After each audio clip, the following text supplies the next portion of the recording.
आज इस वीडियो में आपको रैम के बारे में बताने जा रहा हूं कि लैपटॉप में इसका कितना इम्पोर्टेंट रोल होता है, इसका काम क्या होता है, कितना रैम अपने लैपटॉप में लगाना चाहिए। बहुत सारी बातें इस वीडियो में बताने जा रहा हूं। अगर आप भी रैम से संबंधित कुछ जानकारी चाहते हैं ना, इस वीडियो के लास्ट में एक अच्छा इन्फॉर्मेशन दूंगा जो कि लाइफ में काम आएगा।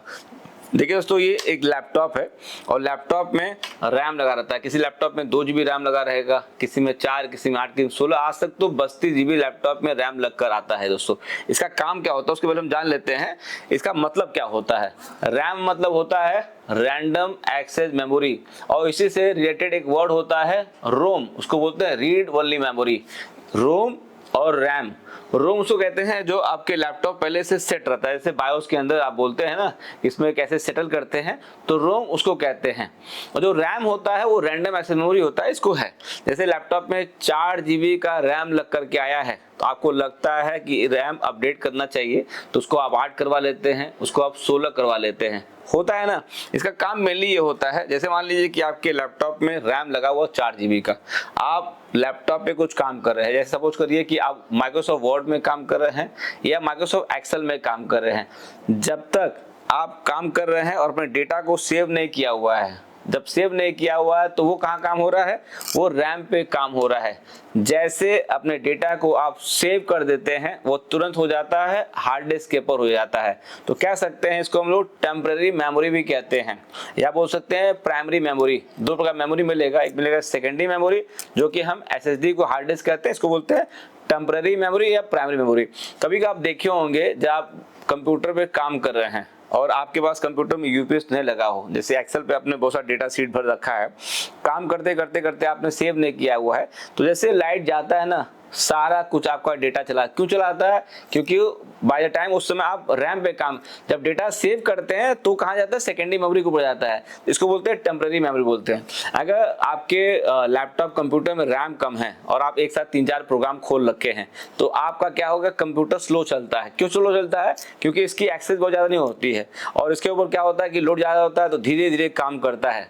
CPU अच्छा रहे, हार्ड डिस्क SSD अच्छा रहे, रैम कम रहेगा, तभी आपको स्पीड मिलेगा। तो इसलिए आप तीनों का चक्कर, CPU बराबर का होना चाहिए, SSD होना चाहिए बराबर का, उसी प्रकार से रैम भी आपको होना चाहिए। समझ गए दोस्तों? कोई पूछेगा तो एक तरह से टेम्पररी मेमोरी कह सकते हैं इसको, एक सकते प्राइमरी मेमोरी कह सकते हैं इसको। अब ये बताइए कि क्या कोई भी रैम किसी भी लैपटॉप में लग जाए क्या? नहीं दोस्तों, कोई भी रैम किसी लैपटॉप में नहीं लग पाएगा। जैसे मान लीजिए मेरे पास ये रैम पड़ा हुआ है, एक कोई रैम, ये DDR2 रैम होगा, ये DDR3 रैम होगा, DDR4 रैम होगा, ये वर्जन होता है। आजकल DDR5 रैम भी आता है, ये वर्जन होता है। तो DDR2 वाला रैम DDR3 वाला जगह में लग पाएगा, DDR3 वाला जगह रैम DDR2 वाला जगह में लग पाएगा।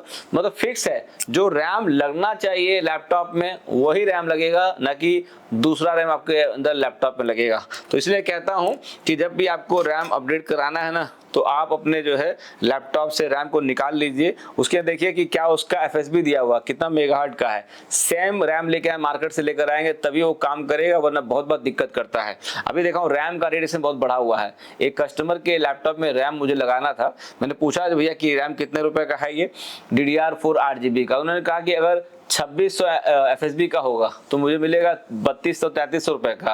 अगर वही 3200 FSB होगा तो मिलेगा आपको मोटा मोटी जो है 7000 के आसपास। दोस्तों, तो रैम का दाम बहुत बढ़ा हुआ है, इसलिए आप सिर्फ ऐसे नहीं कि मुझे रैम बढ़ाना है ऑनलाइन मंगवा लीजिए, नहीं अच्छा होगा। आप उसको निकालिए, चेक करिए कौन सा रैम सपोर्ट करेगा वही। और एक प्रॉब्लम और आता है, आज के जितने नए लैपटॉप आ रहे हो, नए लैपटॉप के अंदर जो है एक ही रैम का स्लॉट दिया हुआ है, तो रैम बढ़ाना आप चाहते हैं तब भी नहीं हो पाएगा। आपको 4 GB रैम लगा हुआ स्लॉट के अंदर निकालना पड़ेगा, उसके बाद 8 GB रैम लगा। दोस्तों देखिए, मेरा प्रयास रहता है ना आपको हमेशा कुछ ना कुछ नई चीज सिखाता रहूं। तो आज रैम के बारे में बता दिया आपको हमने।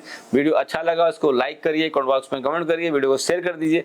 दुनिया में बहुत सारे लोग होते हैं ऐसी टेक्निक देखना चाहते हैं, हो सके वीडियो के माध्यम से उनकी थोड़ी बहुत हेल्प। चले आप लोग, नमस्कार। वीडियो देखने के लिए बहुत बहुत धन्यवाद आपका।